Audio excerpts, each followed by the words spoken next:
ప్రస్తుతం ఆంధ్రప్రదేశ్ రాజకీయాల్లో ఉన్న పరిస్థితులు చూస్తా ఉంటే ఒక ప్రతిపక్ష నాయకుడికి ఈ స్థాయిలో గతంలో ఎప్పుడు జరగలేదేమో అనిపిస్తోంది. జగన్మోహన్ రెడ్డి విషయంలో ఇప్పటికే సింగయ్య మృతి కేసులో A2గా పెట్టారు. తాజాగా 41A నోటీసులు అందించారు. అంతేకాదు దాంతో పాటు ఆయన కారును కూడా సీజ్ చేశారు. అయితే ఇందులో రెండు వెర్షన్స్ వినిపిస్తున్నాయి. ఒకటేంటి అంటే వీళ్ళ వెర్షన్, వైసీపీ వెర్షన్, జగన్మోహన్ రెడ్డికి సంబంధించిన బుల్లెట్ ప్రూఫ్ కార్ ని సీజ్ చేశారు, తీసుకెళ్లారు. వాస్తవానికి ముందు చూపించిన కారు వేరే. అది ఇప్పుడు వీళ్ళు చూపిస్తుంది ఫార్చునర్ కార్ తీసుకెళ్లారు అనేది.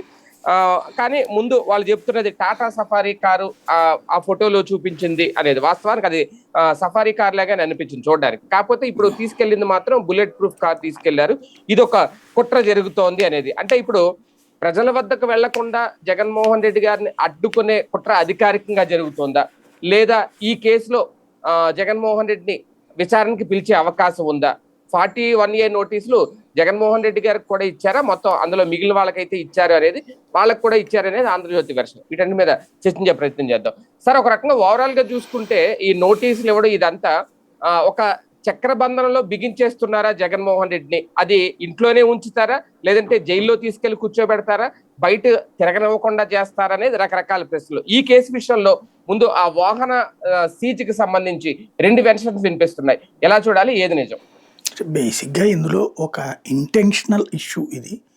ఇందులో జగన్ని క్యారెక్టర్ అసాసినేట్ చేయాలనుకుంటున్నారు, కానీ కేసు నిలుస్తుందని కాదు. ఎందుకంటే ఒకవేళ కేసులో నిరూపణ అయితే డ్రైవర్ బాధ్యుడవుతాడు తప్పించి డ్రైవర్ పక్కన ఉన్న వాళ్ళందరికంటే ఇప్పుడు ఒక బస్సు యాక్సిడెంట్ చేస్తుంది, దాంట్లో ఉన్న ప్రయాణికులందరికి మీద ఎఫ్ఐఆర్ గడ్డం ఎప్పుడన్నా చూసామా? అందరూ ఉంటారు కదా, 50-60 మంది. అట్లాగే ఒక కారు గుద్దితే కారు డ్రైవర్ మీద కేసు పెడతారు, కారులో పక్కన కూర్చున్న వాళ్ళది కూడా బాధ్యత అవుతుందా? ప్రాక్టికల్ గా బాధ్యతని లెక్కగా. క్రైమ్ ఎప్పుడు బాధ్యత, దాంట్లో ఇన్సిడెంట్ జరిగితే బాధ్యత ఎవరిది? పక్కన కూర్చున్న వాళ్ళది వస్తుందా? నెంబర్ 2. నెంబర్ 3, ఇక్కడ పాయింట్ అంటే ఆ రూట్లో చూసినప్పుడు కేసు జగన్ మీద నిలవదు, మిగతా పేరుని వీళ్ళ మీద నిలవదు. కాకపోతే కొన్ని రోజుల పాటు సాగదీయడానికి పనికొస్తుంది. మెయిన్ జగన్ చేస్తున్న తప్పు ఏంటంటే ముకుల్ రోహిత్గిలు, కపిల్ సిబాల్, ప్రశాంత్ భూషణ్లు ఇట్లాంటి ప్రముఖ న్యాయవాదులు సుప్రీంకోర్టులోను హైకోర్టులో వాదనలకు పెట్టుకోవట్లేదు. ఎందుకంటే వాళ్ళకి కోట్ల రూపాయలు డబ్బులు అవుతాయి కాబట్టి. తెలుగుదేశం ప్రతిపక్షంలో ఉన్నప్పుడు వాళ్ళకి ఖర్చు పెట్టింది, అధికారంలో ఉన్నప్పుడు కూడా వాళ్ళకి ఖర్చు పెడుతోంది. కాబట్టి జగన్కి సీనియర్ బలమైనటువంటి లీగల్ వ్యవస్థ లేదు. అది ఉండుంటే అసలు ఈ పాటికి ఇలాంటి కేసులన్నీ కూడా సుప్రీంకోర్టులో చాలా పెద్ద ఇష్యూస్ క్రియేట్ చేసుకోవచ్చు. అంటే వాళ్ళు అప్పుడు జగన్ దెబ్బకొట్టడానికి లీగల్ ఇష్యూనే వాడారు, సరైనటువంటి లాయర్లని పెట్టుకోవడం ద్వారా. వీళ్ళకి అసలు అది చేత కావట్లేదు. ఎందుకంటే అక్కడ కోట్ల రూపాయలు ఖర్చు పెట్టాలి అన్నటువంటి రూట్లో ఉన్నట్టున్నారు. మరి సంపాదించుకున్న డబ్బులో లేకపోతే ఉన్న డబ్బులో దాని మీద ఎందుకు కాన్సన్ట్రేట్ చేయట్లేదో ఆలోచించుకోవాలి. తప్పదు, కొన్ని వాళ్ళు ఖర్చు పెట్టుకున్నారు కదా ప్రతిపక్షంలో ఉన్నప్పుడు కూడా. అది వాస్తవంగా అసలు ఇట్లా కేసు ఎట్లా పెడతారన్నది క్వాష్ అయ్యాలి. హైకోర్టులో క్వాష్ అయ్యాలా, సుప్రీంకోర్టులో ఇక్కడ కాకపోతే సుప్రీంకోర్టుకు పోవాలి వెంటనే. లేదా ఇట్లాగా కుట్ర జరుగుతోందని నేరుగా సుప్రీంకోర్టుకి వెళ్తే సుప్రీంకోర్టు హైకోర్టుకి ఆదేశిస్తుంది ఇదేందో తేల్చండి అని చెప్పి. ఆ టైంలో చేసే కామెంట్లు కూడా కీలకమైనవి అవుతాయి బేసిక్గా. అది చేయట్లేదు. వీళ్ళ ఫెయిల్యూర్ని వాళ్ళు చాలా క్యాష్ చేసుకుంటున్నారు తెలివిగా. బేసిక్గా ఇక్కడ కీలకమైన పాయింట్లు రైజ్ అయినాయి. నిన్న ఏమన్నా దీంట్లో ఆర్గ్యుమెంట్ నడుస్తుందా అనుకుంటే అది జరిగినట్లేదు, లేదా జరిగినా బయటికి తెలియలేదేమో. ఏది జగన్ భద్రతకు సంబంధించిన దాంట్లో ఇవాళ ఈనాడు జ్యోతి చూస్తే 700 మందిని ఇచ్చారు, ప్రాబ్లమే లేదు అసలు, Z+ కేటగిరీ అని రాశారు. మరి Z+ కేటగిరీ భద్రత ఉంటే జగన్కి ఏంటి సంబంధం అవుతుంది? Z+ కేటగిరీ సెక్యూరిటీ ఉంటే ముందు ఒక పైలట్ వెహికల్ ఉంటుంది, ఆ పైలట్ వెహికల్ వాళ్ళు చూడాలిగా మనిషి ఏదన్నా అయితే. అట్లాగే 700 మంది పోలీసులు ఉంటే ఒక మనిషిని కాపాడలేకపోయారా కారు కింద పడ్డ మనిషిని? అది కూడా మీద ఎక్కేసి ఉంటే గనక అప్పచ్చి అయిపోతారు. అది చిన్న అది, ఎందుకంటే చాలా బరువు అయింది ఫార్చునర్ అంటే, టన్నుల కొద్దీ బరువు ఉంటుంది అది. దాంట్లో పాటు అంతమంది కూర్చుని ఉన్నారు. అది ఎక్కితే అసలు మనిషి బ్రతుకుతారా? బయటికి తీయడానికి మనిషి కుదురుతారా? ప్లస్ ఆ మనిషి పక్కన ఆ తర్వాత కూడా బతికున్నాడు, తనని హాస్పిటల్కి తీసుకెళ్లే ప్రయత్నం చేశారు ఆటోలో, ప్లస్ అతన్ని అంబులెన్స్లో తీసుకెళ్లారు. ఈ విజువల్ కూడా కనబడుతున్నాయిగా, ఆ వీడియోలు కూడా. అంటే అతను ఎక్కడా కూడా ఒంటి మీద బ్లడ్ లేదు, మీద తొక్కినప్పుడు బ్లడ్ వస్తుంది కదా. లేదా ఇంటర్నల్ ఇంజురీస్ జరగాలి. ఇంటర్నల్ ఇంజురీస్ జరగాలంటే దాంట్లో ఉన్న ఇంకొకటి ఏంటంటే, సాధారణంగా మనిషి ఒక్కసారిగా ఎదురొచ్చారండి, ఎదురొచ్చినప్పుడు వెహికల్ ఏం చేస్తుంది? గుద్దింది, ఎగిరి అవతల పడతారు అవును. సహజంగా. లేదు, నువ్వు ఏ వెహికల్ అయితే ఎక్కుంటావో ఆ వెహికల్ నుంచి జారినప్పుడు వెనక టైర్ కింద పడతావు. అంతే. అవును. ముందుకి పడాలంటే ముందు నుంచుని ఉండాలి. ఉమ్, అంటే ఫ్రంట్ టైర్ కంటే ముందు ఎక్కడ నుంచి ఉంటారు. ఉమ్, రెండవది, అక్కడ మూవ్ అవుతున్నప్పుడు డొల్లుతున్నారు. ఉమ్. అసలు డొల్లడం ఎలాగా అనేటటువంటిది పాయింట్. అంటే అడ్డంగా నిలబడి ఉండాలి వాహనానికి. ఆ. అడ్డంగా నిలబడి ఉంటే అప్పుడు వెహికల్ కింద అప్పుడు పడతారు అడ్డంగా ఎవరైనా. నిలబడుతుంటే పోలీసులు ఉండాలి కదా, ఉండాలి. రోప్ సైడ్ పార్టీ నిలబడితే ఉండాలి కదా, ఇవాళ 15 సెక్యూరిటీ రూపాయలు పార్టీలు ఉండాలి కదా. పెట్టామని చెప్తున్నారు. సత్తెనపల్లిలో 15 రూపాయలు పార్టీలు పెట్టామని చెప్పారు. అదే ఎక్కడ ఏమైనా అవన్నీ ఎక్కడికి వెళ్ళి 15 అంటే రోప్ 15 పార్టీ అంటే పార్టీలు. తాళ్ళు పట్టుకుని పక్కకి వెళ్ళి టీ తాగడానికి వెళ్దామా ఏంటని.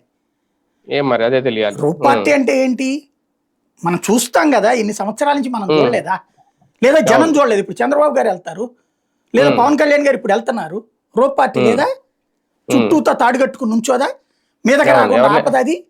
ఎవరిని రానివారు లోపలికి, నాయకులనే రానివారు. ఆ, మరి మనం చూడలేదా, లేదా ప్రజలు చూడలేదా. అవును. ప్రజలేం తెలివి తక్కువ వాళ్ళేం కాదు కదా. రోప్ పార్టీ ఏంటి, పైలట్ ఏంటి, ఆ కాన్వాయ్ ఏంటి, ఇదంతా తెలుసు కదా. అప్పుడు కాన్వాయ్ లో జరిగినప్పుడు ఎవరికి బాధ్యత అవుతుంది ఉమ్, సహజంగా. అందులో అది ప్రభుత్వం నడిపేది. ఎప్పుడైనా సరే ప్రతిపక్ష ముఖ్యమంత్రి కదా, మాజీ ముఖ్యమంత్రి కదా, ఆ హోదాలో ఇచ్చిన సెక్యూరిటీ కదా, దాని ప్రకారం ప్రభుత్వం నడపాలి. అవును. ప్రభుత్వం నడిపేటటువంటి వాహనం అవుతుంది. అప్పుడు జగన్ మీద కేసు ఎట్లా పెట్టారన్నది ఇక్కడ కీ పాయింట్ అవుతుంది. మనం అతని కారు కిందే పడి ఉంటే అతన్ని బయటికి తీసి హాస్పిటల్కి పంపించే బాధ్యత తీసుకోకపోవడం అనేటటువంటిది మానవత్వ లోపం, మానవతా తప్పిదం అని మనం మాట్లాడుకున్నాం మొన్ననే. ఆ రోజునే చెప్పాను నేను అది. అవును. అవును.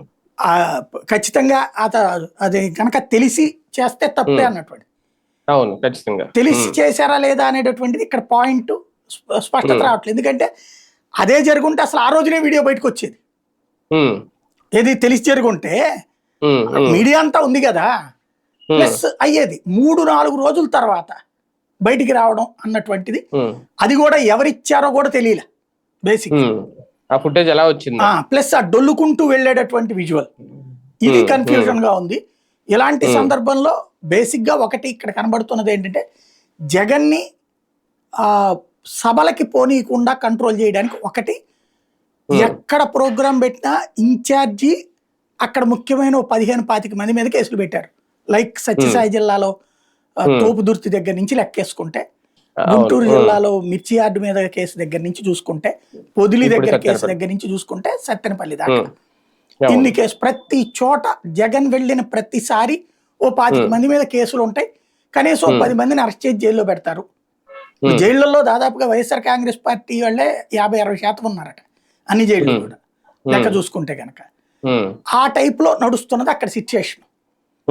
ఈ జైళ్లకు సంబంధించినటువంటి పరిణామం నేపథ్యంలో దాన్ని ఆ టైప్ లో అంటే ఈ సిచ్యుయేషన్ లో ఒకటి, ఎవరు ఇక జగన్ ప్రోగ్రామ్ అంటే నేను చెయ్యను రా బాబు మా ఊళ్ళో అనే పరిస్థితి రావాలన్నది ఒకటి చూస్తున్నారు. నాయకులు అరెస్ట్ సిద్ధంగా ఉండాలి, కేసుకు సిద్ధంగా అదే అనేది కేసులు, అరెస్టులు, జైళ్లు, పోలీస్ స్టేషన్ చుట్టూ తిరగడానికి ప్రిపేర్ అయితేనే పిలవాలి. ఈ గొడవ అనుకుంటే అసలు జగన్ దగ్గరికే పోకూడదు, జగన్ పిలవకూడదు. మా జిల్లా రావద్దండి బాబు చెప్పేలేము. నెంబర్ 2 వచ్చేటప్పటికి ఇంకొకటి ఏం జరుగుతోంది, పోలీసులు సెక్యూరిటీ ఇవ్వరు, అందరం మీద పడిపోతుంటారు.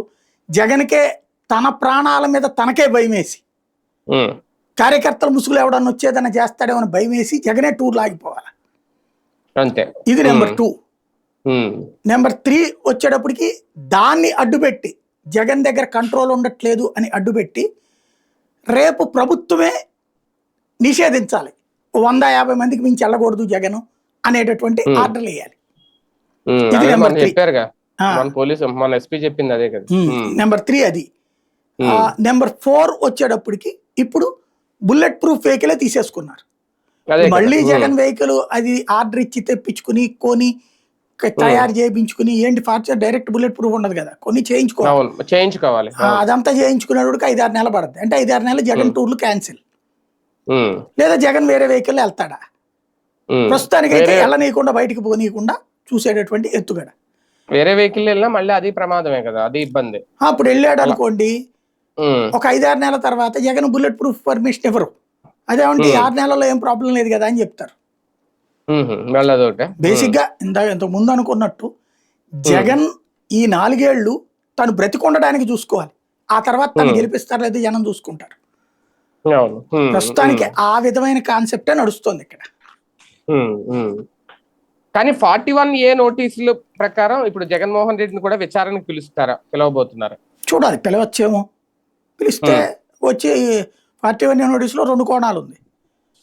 విఐపి అయితే తన దగ్గరికి వెళ్ళి తీసుకోవచ్చు స్టేట్మెంట్, అవును, లేదా వయసు పరంగా వృద్ధులైనా తన దగ్గరికి వెళ్ళి తీసుకోవచ్చు. 2 స్టేషన్కి పిలిచి నువ్వు స్టేషన్కి వచ్చి వివరణ ఏమంటే జగన్ రావాలి. అప్పుడు వస్తే సినిమా డిఫరెంట్గా ఉంటుంది. జగన్ నోటీస్ ఇచ్చి రమ్మను అంటే జగన్ పోలీస్ స్టేషన్కి రావాలి. వచ్చినప్పుడు అప్పుడు జనం ఎట్లా ఉంటారు? ఇప్పుడు లొకేషన్ అనుకుంటా అప్పుడు సిఐడి పిలిచింది కదా విచారణకి, పిలిస్తే వెళ్ళారు కదా ఆయన. లొకేషన్ లేకపోతే ఎవరో తెలుగుదేశం వాళ్ళని పిలిచినప్పుడు వెళ్తే పెద్ద ఎత్తున జనం గుమిగూడారు, బాగా రచ్చరచ్చ నడిచింది అప్పుడు. అట్లాగే ఇప్పుడు కూడా నడుస్తుంది. అంతే. నెల్లూరు పర్యటన కూడా ఇప్పటికే ఆల్రెడీ భద్రత కల్పించడానికి రెడీ అయ్యాం, నెల్లూరు పర్యటన కూడా ఉంది అని అన్నారు నిన్న వీళ్ళు. అంటే ఇప్పుడు జరగబోయే పర్యటనలు అవన్నీ కూడా వాయిదా పడబోతున్నాయా, లేదంటే వాయిదా వేసుకోమని చెప్తుందా ప్రభుత్వం? చూడాలి. అది వైఎస్ఆర్ కాంగ్రెస్ పార్టీకి ధైర్యం ఉందా? జగన్ ధైర్యం చేస్తాడా వితౌట్ బుల్లెట్ ప్రూఫ్ వెళ్ళడానికి, లేదు భయపడతాడా? వాస్తవంగా నాకు తెలిసి బుల్లెట్ ప్రూఫ్ అవసరం ఉండదు. ఎందుకంటే నక్సలైట్ల ప్రాబ్లం లేదు అతనికి.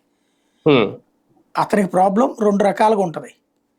ఒకటి ఫ్యాక్షనిస్టుల ఇంపాక్ట్ ఉంటది, బాంబులు గింబులు వేసేటటువంటి, లేదా సర్ప్రైజ్ మర్డర్ అటాక్స్ ఉంటాయి అతని మీద. ఎందుకంటే అతన్ని ఎలిమినేట్ చేయాలనే శక్తులు ఉన్నాయి కాబట్టి. ఇలాంటి వాళ్ళ నుంచినే అతనికి ముప్పు ఉంటది. దానికి కారణం సహజంగా శత్రుత్వం అనేటటువంటి కాన్సెప్ట్. అది ప్రభుత్వం క్రియేట్ చేసే శత్రుత్వం, లేకపోతే వ్యక్తిగత శత్రుత్వాల ఏమైనా ఉండొచ్చు. కాబట్టి ఆ టైప్ లోది ఉంటది. కాబట్టి ఇక్కడ బుల్లెట్ ప్రూఫ్ వెహికల్ లేకుండా వెళ్ళటం అనేది ఏం జరుగుతుందో చూడాలి. సార్, ఇక్కడ ఒక డౌట్, అంటే వీళ్ళు చెప్పిన లెక్కలు ఏవైతే ఉన్నాయో, ఫర్ ఎగ్జాంపుల్ సత్యనపల్లిదే తీసుకుందాం, 679 మంది పోలీసులు 15 రోప్ పార్టీలు అన్నారు. ముందే అదే పోలీసులు ఇచ్చిన పర్మిషన్ కేవలం 100 మందే మీ వాళ్ళు రావాలి, అంతకుమంది రావడానికి వీలు లేదు అనేది. 100 మంది వస్తారు అని అనుకుంటే 100 మందికి పర్మిషన్ ఇచ్చుకుంటే 679 మంది పోలీసుల్ని ఎలా పెట్టారని చెప్తున్నారు. అందులో అంటే ఒక్కొక్క పర్యటనకు ఒక్కొక్క లెక్క చెప్పారు. 679 మంది అని, 123 మంది అని, ఇలాగ ఒక్కొక్క పర్యటనకు ఒక్కొక్కటి. రాప్తాడులో 506 మందిని పెట్టాము అనేది, అంటే ఒక లెక్క అయితే ఫిక్స్డ్ గా లేదు. మళ్ళీ వీళ్ళు చెప్తున్నది ఏంటి, 58 మందితో Z+ కేటగిరీ సెక్యూరిటీని ఎప్పుడూ కల్పిస్తున్నావు అనేది కూడా చెప్పారు. అసలు ఏం జరుగుతుంది ఇందులో ఈ భద్రత విషయంలో? ఎట్లా ఉంటుందంటే బేసిక్ గా 58 మందితో అనేది ఫిక్స్డ్, అది క్లియర్. అది సరిగ్గా ఉందో లేదో ఇప్పుడు కనబడుతుంది. రోప్ పార్టీ అన్ని సిస్టమ్, మిగతాదంతా కూడా ఆ లోకల్ గా పనిచేసే పోలీసులందరినీ ఇందుకోసమే ఉన్నట్టు రాస్తున్నట్టున్నారు. అంటే కోర్టు కోసం అని చెప్పేసి. రూల్ ప్రకారం అయితే గనక 500-600 మంది అంటే వీళ్ళ లెక్క ఏంటంటే దారిలో రోడ్డు మీద వెళ్ళేటప్పుడు ఉండే ట్రాఫిక్ చూసే కానిస్టేబుల్ దగ్గర నుంచి, హోమ్ గార్డుల దగ్గర నుంచి, ఈ పెట్రోలింగ్ వెహికల్స్ ఉంటాయి కదా, అవి కూడా ఆ టైంలో అక్కడే తిరుగుతాయి కదా, వాటన్నింటి ఇదే పర్యటనలో ఉన్నట్టు చూపెడతారు. ఇదివరకు చంద్రబాబు గారి భద్రత విషయంలో వాళ్ళు పిటిషన్ వేసినప్పుడు కూడా జగన్ ప్రభుత్వం అట్లాగే ఇచ్చింది అఫిడవిట్, ఎంతమందిని పెడుతున్నాం అనేసి. అప్పుడు మనం కూడా అనుకున్నాం ఎట్లాగే లెక్క ఉంటదిలే అనేసి. అవును, అంతే ఉంటది ఇక్కడ. కానీ నోటీసులు ఇచ్చి పిలిపించడం, తర్వాత విచారణ జరిపి అరెస్ట్ చేయడం వరకు వెళ్తుందా? అదే కనుక జరిగితే ఒక పెద్ద సాహసం అవుతుందా? నాకు తెలిసి చేసే ధైర్యం చేస్తారు అనుకోవట్లేదు, అరెస్ట్ చేసే ధైర్యం. వాళ్ళకి ఉద్దేశం ఏంటంటే క్యారెక్టర్ అసాసినేషన్ చేయడం. ఇప్పుడు దీంతో పాటుగా జగన్ మీదన ఇది ఎట్లా ఉంటుందంటే సింపుల్ లాజిక్, జగన్ మీద వాస్తవంగా ఉన్నది సిబిఐ ఈడీ కేసులు. అప్పుడు అంతకుముందు కేసులు లేవు, కాంగ్రెస్ పెట్టిన కేసు అది. కాంగ్రెస్ గవర్నమెంట్ ఉన్నప్పుడు తెలుగుదేశంతో కలిసి పెట్టిన కేసులు అయ్యి, ఎందుకు తెలుగుదేశం అందులో ఇంప్లీడ్ అయింది కాబట్టి కోర్టులో అయ్యి కేసులు. ఆ తర్వాతన 2014 టైంకి వచ్చేటప్పటికి ఆ కేసులే ఉన్నాయి. 2019కి వచ్చేటప్పటికి 25-30 ఉన్నాయి, 40 కేసులు అనుకుంటా. అప్పుడు అదిగో నేర చరిత్రుడు, మొన్న కూడా అన్నారు కదా నేర చరిత్రుడు 45 కేసులు. ఏంటి 45 కేసులు? మిగతా అన్ని ఇట్లాగే పాదయాత్ర చేసేటప్పుడు కేసు, రాస్తా రోకో చేస్తే కేసు, ధర్నా చేస్తే కేసు. ఇదివరకు లోకేష్ మీద వీళ్ళు కూడా పెట్టారు కదా, చంద్రబాబు గారి మీద కానీ లోకేష్ మీద కానీ, అట్లాగే కేసులు అనమాట వీళ్ళవి కూడా. అలాంటి కేసులు మేబీ ఈ 4 ఏళ్లలో ఓ 1000 పెడతారు జగన్. ఎక్కడికి పోతే ప్రతి చోట కేసు పెడతారు. జగన్ ని A1 గా, మిగతా వాళ్ళని A2 A3 అని పెడతారు. ఇట్లాగా ఒక నాకు తెలిసి సెంచరీ అయిపోద్ది అనుకుంటున్నా ఎలక్షన్స్. ఇప్పటికే 44 ఇంత ముందు ఉండేవి, ఇప్పుడు 6 7 ఈ మధ్యన పెట్టారు.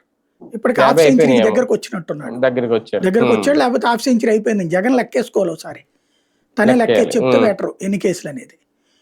నెక్స్ట్ ఎలక్షన్స్ టైంకి వచ్చేటప్పటికి ఒక 100 కేసులు పెడితే, ఇతంతో పాటు ప్రతి నియోజకవర్గానికి సంబంధించినటువంటి ఎమ్మెల్యేలు, ఎంపీలు వీళ్ళందరి మీద కూడా ఇట్లా పర్యటనకి వెళ్ళినప్పుడల్లా కేసులు పెట్టారనుకోండి, రేపు ఏం చెప్తారు. ఇప్పుడు ఫర్ ఎగ్జాంపుల్ స్థానిక ఎన్నికలు వస్తాయి, అప్పుడు ఇప్పుడు ఈ ధర్నాలు, ఈ రాస్తారోకలు, ఈ కేసులు ఉన్నాయి అనుకోండి, అదిగో వైఎస్ఆర్ కాంగ్రెస్ పార్టీ ఎంపీటీసీ అభ్యర్థులు 100 మంది ఉంటే 100 మంది నేర చరిత్రలే. ఇది కేసు పెడితే నేర చరిత్రలు అయిపోతారు. యాక్చువల్ నేర చరిత్రలు అంటే శిక్ష పడ్డవాళ్ళు అంటారు. కేసులు కనుక నిజాయితీగా పెడితే నేర చరిత్రలు అనొచ్చు. కేసులు అనేది రాజకీయ ప్రతీకారాలతో పెట్టుకుంటూ అదే నేర చరిత్రని కన్విన్స్ చేసే ప్రయత్నం చేస్తారు. అప్పుడు రాజశేఖర రెడ్డి అసెంబ్లీలో అదే అన్నాడు, రాజశేఖర రెడ్డి నువ్వు క్రిమినల్ నువ్వు దుర్మార్గుడు అది ఇది అంటే, అప్పుడు లేచి ఏమున్నాయా కేసులు, నువ్వు పెట్టావు ప్రతిపక్ష నాయకుడిగా నేను ఉన్నప్పుడు, ధర్నా చేస్తే కేసు పెట్టావు, ధర్నా చేస్తే ప్రభుత్వ ఉద్యోగులకు విధులకు ఆటంకం కలిగించారు, లేకపోతే రాస్తారోకో చేస్తే పోలీసుల మీదకి దౌర్జన్యం చేశారు, ఇట్లాంటి కేసులు పెట్టావు, నాన్ బెయిలబుల్ కేసులు పెట్టి ఆ కేసులు గబక్కని తీసేయలేవు. ఎందుకంటే ధర్నా పెట్టారంటే పెట్టి కేసుల కింద మనమైనా విత్డ్రా చేసేసుకోవచ్చు. కానీ ప్రభుత్వ ఉద్యోగి మీద దాడి లాంటి కేసులు పెడితే కోర్టులో ఈ విత్డ్రా చేసుకోవడానికి ఒప్పుకో, ఖచ్చితంగా తేల్చాలంటే ఫైనల్ గా. అట్లాగే ఏళ్ల తరబడి ఉండిపోద్ది, ఆ కేసులు తీసేద్దామన్నా. దాని మూలంగా అవి చూపెట్టి నువ్వు పెట్టిన కేసులు పెట్టి నన్ను క్రిమినల్ అంటున్నావు, ఇది నీ ప్రాపగాండా కదా, నీ తోక మీడియా ఇట్లా చేస్తుందంటే అప్పట్లో విమర్శించుకొచ్చాడు ఆయన. ఇప్పుడు జగన్ది అంతే ఉంటది. వాళ్ళ నాయకులు వాళ్ళందరూ కూడా జగన్ మీద 100 కేసులు, అంబటి రాంబాబు రేపు పొద్దున 25 కేసులు 30 కేసులు, ఇట్లా 175 మంది అసెంబ్లీ అభ్యర్థులది ఈనాడు జ్యోతి అవసరమైతే ఇంకో 4 పేపర్లు ఎక్కువ వేస్తారు. అప్పుడు వేసి ఇదిగో వైఎస్ఆర్ కాంగ్రెస్ పార్టీ 175 మంది ఎమ్మెల్యేల మీద చూస్తే దగ్గర 2000 కేసులు ఉన్నాయి. ఇలాంటి నేర చరిత్రల, ఇలాంటి విధ్వంస చరిత్రల, ఇట్లాంటి వాళ్ళు మీకు కావాల్సింది అనేటటువంటిది అప్పుడు వార్తలు రాయడానికి ఇప్పటి నుంచి ప్రిపేర్ చేస్తున్నారు అనమాట, సిద్ధం చేస్తున్నారు. రైట్. మొత్తానికి అంటే జగన్మోహన్ రెడ్డి గారికి థ్రెట్ ఉంది అని. ఎందుకంటే సార్ మొన్న దీంతో పాటు అంబులెన్స్ లో ఒక వ్యక్తి కూడా మృతి చెందాడు, దానికి కూడా ఈయనే కారణం, అది కూడా కేసు కట్టారంట, అందులో కూడా జగన్మోహన్ రెడ్డి గారు ఇన్వాల్వ్ చేశారట.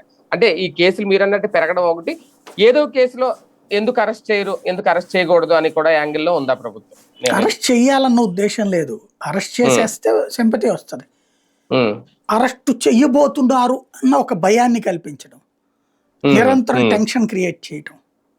రెండోది కేసులు అట్లాగా అతని క్యారెక్టర్ అసాసినేషన్ చేయడానికి పనికి వస్తుంది. ఇదిగో ఇంత దుర్మార్గుడు అనేటటువంటి మీడియా ఉన్నది కాబట్టి బాకా మీడియా నడుస్తుంటది అనమాట. Right right. చూద్దాం. మొత్తానికి జగన్మోహన్ రెడ్డి గారికి అయితే భద్రత కల్పించామని చెప్తోంది ప్రభుత్వం.